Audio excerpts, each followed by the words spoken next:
রবিবার ঠিক যতটা আনন্দের ঠিক ততটাই কষ্টের, কারণ রবিবারের পরেই আসে সোমবার। হাই হ্যালো এভরিওয়ান, আমি Ananya and welcome to my short video. তো রবিবারের সকাল সকাল শুরু হয়েছিল চিয়া সিড, মধু আর জল দিয়ে।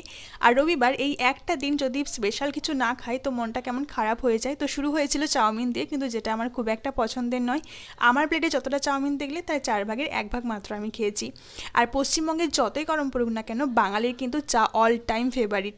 রবিবারের দিনগুলো দু একটা পার্সেল না এলেও না মনটা কেমন খুঁতখুত করে। তো সকাল সকাল চলে এসেছে আমার দুটো পার্সেল, তার মধ্যে একটাতে ছিল জুতোর সাইজটা ছোট ছিল, রিটার্ন করতে হতো, তাই আর শেয়ার করলাম না। আরেকটাতে ছিল ডিজিটাল কাউন্টার, যার দুটো কালার এসেছিলো, দুটো কালারই তোমাদের সঙ্গে শেয়ার করলাম। কোনটা বেশি ভালো অবশ্যই কমেন্টে জানিও। তো ওয়াশিং মেশিনে কিছু জামা ওয়াশ করতে দিয়ে এসে দেখি আবারও একটা পার্সেল এসেছিলো, যেটাতে ছিল একটা গ্লাস মাগ, যার সাথে একটা উডেন লিড আর স্ট্রও ছিল। তো সাথে সাথে একটা হোমমেড রিফ্রেশ ড্রিঙ্ক বানিয়ে আমি খেয়েছিলাম। যদি কারো রেসিপি জানার থাকে তো অবশ্যই কমেন্টে জানিও। আর দুপুরবেলা কিছুটা লাঞ্চ সেরে বসেছিলাম একটা বরফ আইসক্রিম নিয়ে। আমার সমস্ত দামি আইসক্রিমের থেকে না এই বরফ আইসক্রিমটা খেতে প্রচণ্ড ভালো লাগে। তো খেয়ে দিয়ে রেস্ট নিয়ে নিজের কিছু ভিডিও আর ফটো বানাচ্ছিলাম। ও মা, দেখি এখানে একজন এত গরমেও কি সুন্দর একটা শান্তির ঘুম দিচ্ছে, মানে ওকে দেখে আমার নিজের একটা আলাদাই শান্তি লাগছে।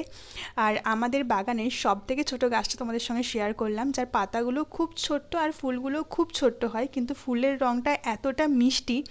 যেদিন ফুলটা ফুটবে অবশ্যই তোমাদের সঙ্গে শেয়ার করব।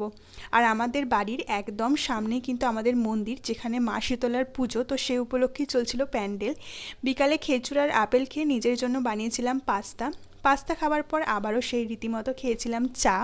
তো সন্ধে নিজের কিছু ড্রয়িং আর নিজের কিছু কাজ ছিল, সেগুলো করার পরে একটা হেয়ার টোনার বানিয়েছিলাম। আর নেক্সট ডের জন্য একটা ডিটক্স ওয়াটারও বানিয়ে লিখেছিলাম। চলো বাই, দেখা হবে নেক্সট ভিডিওতে।